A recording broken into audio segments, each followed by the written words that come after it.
ความหักมาแลนกลุ่มคือสมงมหัวพี่น้องเอ๋ย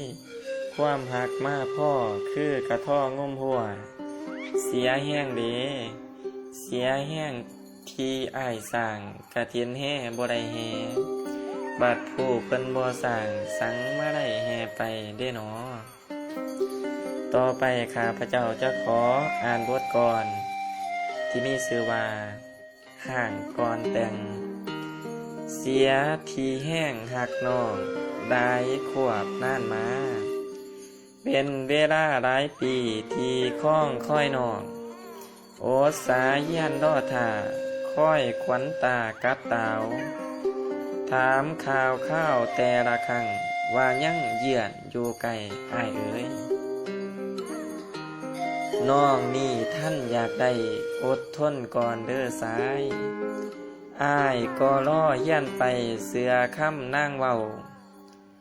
เมื่ออ้ายเฮียนจบแล้วจิงมาขอนั่งแต่งน้องจะเตรียมหับท่าวิวานั่นแน่นอน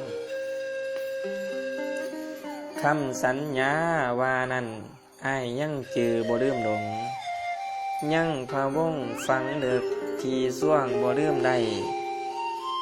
แต่มาถึงปีนี้ออกพรรษาแล้วเป็นต่าง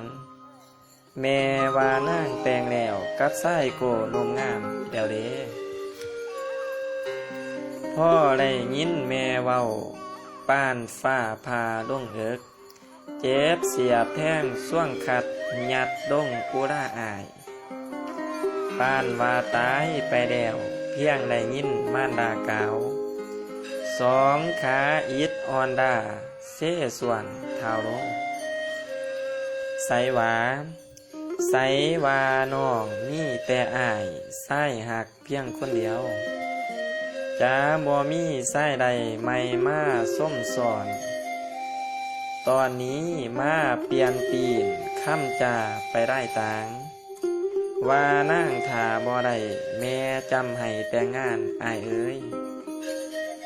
อ้ายว่าความหักนี่คงมีแต่ครึ่งทางเนาะนางเนาะ